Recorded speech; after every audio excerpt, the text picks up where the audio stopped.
নমস্কার, শুভ দুপুর। এখন এই 4টে কি 4:30 এরকম বাজবে। তো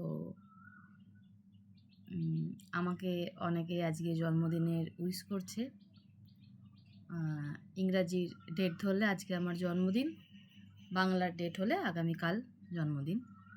তো যথারীতি মা আজকে আমায় খাইয়েছে।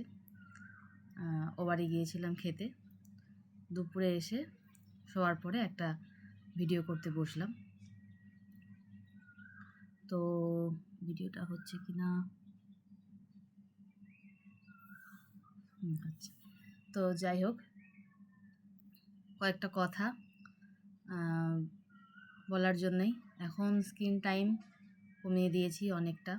হ্যাঁ, তো ফোন বা এখন এই ল্যাপটপে বসেছি, এইগুলো এখন অনেকটাই কম করতে হচ্ছে।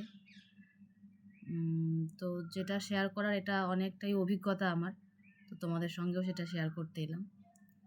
গত 11 বা 12 তারিখে ফেব্রুয়ারির আমরা পাহাড় থেকে ঘুরে আসি, মানে দার্জিলিং যাওয়া হয়েছিল। ফেব্রুয়ারির ওই 7-8 তারিখে একটা কিছু হবে, আমার অ্যাকচুয়াল ডেটটাই মুহূর্তে মাথার মধ্যে নেই। তো আমরা ঘুরতে যাই দার্জিলিংয়ে, পুরো ফ্যামিলি মিলে, এ বাড়ি ও বাড়ি। তো তারপর ঘুরে আসার পরেই বুধবার ফিরি। বৃহস্পতিবার থেকেই গলার একটা কাশি শুরু হয়, বেশ ভালো রকমই একটা গলার, তার আগে থেকেই হচ্ছিল। যেহেতু স্কুলের সঙ্গে যুক্ত, গলার ওপর প্রেশার পড়ে, গান টান যেগুলো যা প্র্যাকটিস করি, মানে খুবই সামান্য, সেগুলো করতে পারি না। তো গলার খুব অসুবিধা হওয়াতে ফিরে আসার পরেই ও বলে যে তুমি একটা গলার ডাক্তার অবশ্যই দেখিয়ে নাও, গলাটার অবস্থা খুবই বাজে মনে হচ্ছে। তো সেরকমভাবে গলার ডাক্তারের জন্য যাই তারপরে শনিবারে, মানে 12, 13, 14 এরকম একটা কোনো তারিখ হবে। তো আমি যাই আর বলি যে আমি কিন্তু ডাক্তার দেখাতে যাচ্ছি, কিন্তু আমি চোখে কিন্তু আবছা দেখছি, মানে এই যে ডান চোখটাই হঠাৎ আমি আবছা দেখতে পাই। তো মানে এক চোখ বন্ধ করলে আর এক চোখ দিয়ে মানুষের মাথাগুলোকে কেটে কেটে যাচ্ছে, মানে কে বুঝতে পারছি না, অস্পষ্ট হয়ে গেছে। মোবাইলের স্ক্রিন বলো, কোনো বইয়ের লেখা বলো, আমি ডান চোখ দিয়ে কিছুই দেখতে পাচ্ছি না, পুরোটাই ঝাপসা হয়ে গেছে। তো বলো ঠিক আছে, তাহলে আগে চোখটা দেখানো হোক। সেই সোমবার, তারপরে গলা দেখিয়ে আসার পরে সোমবারে কাছাকাছি আমাদের এটা মাথায় ভাবি যে কোনো কিছু হয়তো পাওয়ারের প্রবলেম, বনগ্রাম আশ্রমে গিয়ে আমরা চোখটা দেখিয়ে নিই। তো সেদিন আমি যাই বনগ্রাম আশ্রমে। সেখানে আমি বলছি আমি কিছু দেখতে পাচ্ছি না ডান চোখ দিয়ে। তো বলে যে তো ঠিক আছে, তো সমস্ত রকম পরীক্ষা নিরীক্ষা করে বলে চোখের মধ্যে জল হয়েছে, একটা চোখের স্ক্যান করাতে হবে।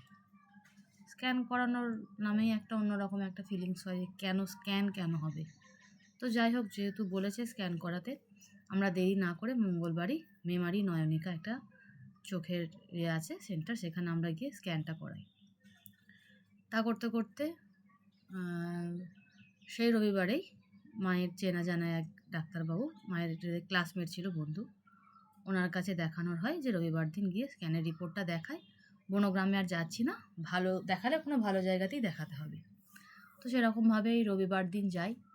আমি বলছি যে আমি দেখতে পাচ্ছি না। বলছে লেখাগুলো কি পড়া আছে বোর্ডের? আজ আমি বোর্ডটাকেই দেখতে পাচ্ছি না। মানে এমনই অবস্থা, আমাকে তো বোর্ডের মধ্যে ওখানে বিভিন্ন অক্ষর দেয় বা সংখ্যা দেয়, বাঁ চোখ দিয়ে আমি সমস্তটা পড়তে পারছি, ডান চোখ থেকে আমার বোর্ডটাই পুরো মানে ভ্যানিস বলা যায়, মানে আমি বোর্ডটাই দেখতে পাচ্ছি না। তো বোর্ডের লেখা আছে, আমি বোর্ডটাই দেখতে পাচ্ছি না। তো ডাক্তারবাবু অনেক অনেক অনেক পরীক্ষা নিরীক্ষা করে, তো আমাকে বলে যে আরও বেটার ট্রিটমেন্টের জন্য আমাকে দিশায় যেতে। তো আমি সেই রকম ধরেই দেরি না করে তার পরের দিনই আমরা দিশায় চলে যাই। তারপর দিন নামটা লেখানো যায়নি, সেদিন রবিবার ছিল। সোমবার নাম লেখানো হয়। বললাম যে আমার রেটিনার প্রবলেম শুরু হয়েছে, এমার্জেন্সি ব্যাপার, আমাকে দেখাতে হবে। বলেছেন এই ডাক্তারবাবু রেফার করেছেন দিশাতে, আমার এমার্জেন্সি ডেট চাই। তো আমি যেটা শুনেছিলাম যে গত 3-4 মাসের মধ্যে নাকি ডেট পাওয়া যায় না, আমি পেয়েছিলাম ঠিক তার পরের দিনে আমি আমার ডেটটা পেয়ে গেছি যে এই দিনকে আমি দেখাতে পারবো। তো আমি সেরকমভাবেই দিশাতে যাই। তারপরে গিয়ে দেখানো শুরু হয়, নানান রকম পরীক্ষা নিরীক্ষা শুরু হয়।